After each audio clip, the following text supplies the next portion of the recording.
विधान परिषद के सभापति राम शिंदे ने नागपुर स्थित विधान भवन परिसर के विस्तारीकरण कार्यों का जायजा लिया। उन्होंने अधिकारियों के साथ अहम बैठक कर आने वाले समय में विधायकों की बढ़ती संख्या को लेकर व्यापक योजना बनाने के निर्देश दिए गए। नागपुर स्थित विधान भवन परिसर के विस्तारीकरण को लेकर विधान परिषद के सभापति राम शिंदे ने अधिकारियों के साथ अहम बैठक की।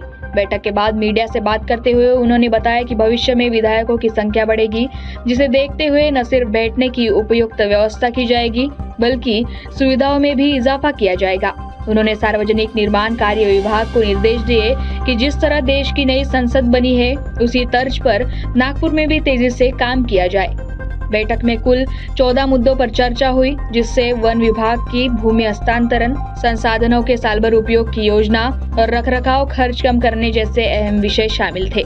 इसके अलावा विधान भवन के सामने स्थित मेमर्स एंड कुमार होटल्स की अधूरी इमारत के अधिग्रहण के लिए भी निर्देश दिए गए। सभापति ने स्पष्ट किया कि अब इस दिशा में ठोस कदम उठाए जाएंगे और प्रस्ताव तैयार कर हाई लेवल कमेटी को भेजा जाएगा। शासकीय मुद्रणालय देखील हा विधान भवनाचाच आणि महाराष्ट्र राज्याचाच भाग आहे। आता बदलत्या परिस्थितीनुसार त्याच्यामध्ये अद्ययावत देखील झालं पाहिजे। आपण जर आता जरी बघितलं तरी तिथं देखील आता नवीन मशिनरी इन्स्टॉल करायचं काम सुरू आहे। त्यामुळं शेवटी या एकाच प्रीमाइसिसमध्ये ते घेण्याचं प्रेसचे मला वाटतं सगळे पत्रकार देखील होते, सिनियर त्यांची संघटना देखील होती, पण एकाच प्रीमाइसिसमध्ये आपण आणून त्यांना देखील अद्ययावत सुविधा दिल्या पाहिजेत। त्यामुळे पूर्वीचंच पूर्वानुपर चालत असलेली जी काही गोष्टी आहेत त्याच्यामध्ये अद्ययावत आणण्याचा दृष्टिकोन मला वाटतं काही गैर नाही। आपण जे एनकुमारची जागा सांगितली ती मी माझ्या अगोदरच्या स्पीचमध्ये सांगितलेलंच आहे। ती जागा घेण्याच्या दृष्टिकोनातून शासन प्रयत्नशील आहे। 10 बैठका झाल्या जवळपास, परंतु त्याच्यामध्ये अंतिम निवाडा होऊ शकलेला नाही। तरी देखील पुन्हा एकदा नागपूर जिल्हाधिकारी आणि एसडीएम यांना संयुक्तरित्या पुन्हा एकदा बोलणी करायला सांगितलेलं आहे।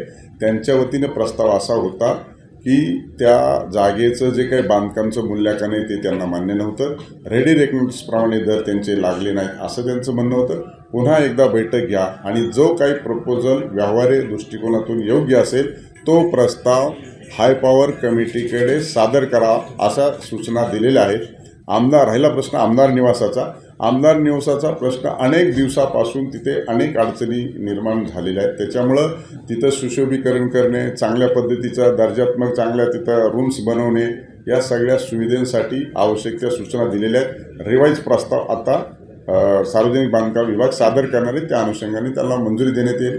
कुठलंही 5 स्टार हॉटेल करण्याचा तिथे शासनाचा प्रयत्न नाही। मला वाटतं त्याच्यामध्ये असा वेळ नाही आहे, परंतु आता ज्या पद्धतीनं देशाच्या पार्लमेंटचं काम झालं आणि मला वाटतं की त्या अनुषंगाने जर जनगणना होणार असेल, जनगणनेच्या नंतर डिलिमिटेशन येणार असेल आणि सदस्य संख्या वाढत असेल तर त्या दृष्टिकोनातून तीव्र गतीने हे करावं लागेल आणि ते करण्याची आवश्यकता आहे। आणि म्हणून अगोदर जरी थोडं डिले झाला असेल तरी आता मिशन मोडवरती हाती काम घेऊन याला अंतिमता मंजुरी देण्याची आवश्यकता आहे। त्या दृष्टिकोनातूनच माझी ही भेट आहे आणि त्या दृष्टिकोनातून आता हा प्रस्ताव तयार होतील।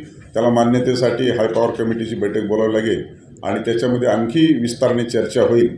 त्यामध्ये माननीय मुख्यमंत्री महोदयांच्या देखील आणखी काही सूचना आहेत, आणखी काही जास्तीच्या त्यांनी गोष्टी सांगितलेल्या आहेत, ते देखील या संदर्भामध्ये अधिकचं बोलणार आहेत। त्यामुळे त्यांच्याशी देखील या संदर्भामध्ये सखोल अशी चर्चा करावी लागेल। कुठलीही जागा कोणालाही न विचारता घेतली जाणार नाही। उद्योग विभागाची जागा ऑलरेडी आमच्याकडे दिलेली आहे, त्यांनी एक अट घातलेली आहे। ती अट काढून टाकण्यासाठी त्यांनी FCIचं गोडाऊन मागितलेलं आहे। पुन्हा तो नव्याने प्रस्ताव उद्योग विभागाकडे मी पाठवण्याचं सांगितलेलं आहे। त्यामुळे वारंवार आपण जे प्रेसचं सांगता आहे, प्रेस ही शासनाची आहे, तो शासनाचाच एक अविभाज्य घटक आहे आणि भाग आहे। त्यामुळं सुरक्षेच्या दृष्टिकोनातून आणि गव्हर्नमेंटच्या प्रीमाइसिसमध्ये गव्हर्नमेंटची प्रेस असणं अत्यंत आवश्यक आहे। त्याच्यामुळं बदलत्या परिस्थितीनुसार आधुनिक प्रेस निर्माण करण्याच्या दृष्टिकोनातून यथायोग्य सगळे त्यांना राईट्स राहतील आणि शेवटी ती प्रेस चांगल्या दर्जाची असली पाहिजे, त्या दृष्टिकोनातून त्यांचं देखील कन्सेंट आम्ही घेणार आहोत आणि शेवटी तो शासनाचा जे एक भाग आहे। त्यामुळे जागा घेण्याचं त्यांना तिथून काढून टाकण्याचा कुठलाही प्रश्न नाही। तेच माझ्या आणि आमच्या दोन्ही सचिवांच्या लक्षात आलेलं आहे। त्यामुळे 1 महिन्यासाठी आपण एवढा मोठा खर्च करतो त्यापेक्षा मेंटेनन्स केला आणि ती जर सार्वजनिक किंवा आता आपण पाहिलं असेल की आमदार निवासमध्ये काही ठिकाणी रूम्स देतो आपण, काही ते रेस्टॉरंट वापरण्यासाठी देतो, तशा पद्धतीचं काही करता येईल का? शेवटी हे सस्टेन झालं पाहिजे, मेंटेनन्स झालं पाहिजे.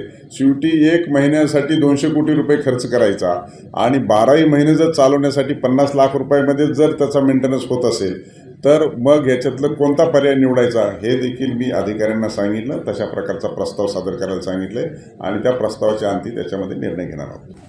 अशा पद्धतीनं साधारणतः आढावा घेत असताना बाबी समोर आलेल्या आहेत. त्याचबरोबर आपण विस्तारित हे विधिमंडळ करत असताना प्रेसची जागा घेतलीच आहे, प्रेसची जागा घेण्याच्या संदर्भामध्ये सूचना दिल्याच आहेत. पण त्याचबरोबर 0 माईलच्या आणि प्रेसच्या जागेमध्ये एक फॉरेस्ट विभागाची देखील ऑफिस आहे, ते देखील महाराष्ट्र शासनाच्या अखत्यारीत येतं. त्यामुळं विधानभवन हे एक प्रेस्टिजियस विषय आहे, नागपूर उपराजधानी आहे आणि म्हणून चौरस आणि चांगल्या पद्धतीची वास्तू कंपोजिट प्लॅन तिथे तयार झाला पाहिजे. त्या दृष्टिकोनातून त्या फॉरेस्टच्या जागेच्या ऑफिसच्या संदर्भामध्ये देखील वस्तुस्थिती अहवाल तपासून पाहण्याच्या संदर्भामध्ये देखील सूचना दिलेल्या आहेत. त्यामुळं अशा पद्धतीनं येणाऱ्या कालखंडामध्ये विधान भवन नागपूरचं चित्र बदलण्याच्या दृष्टिकोनातून, नव्याने करण्याच्या दृष्टिकोनातून, अत्यावश्यक सेवा सर्वांना मिळण्याच्या दृष्टिकोनातून आजची ही बैठक होती. आजचा हा माझा दौरा होता, त्या अनुषंगाने चर्चा झालेल्या आहे.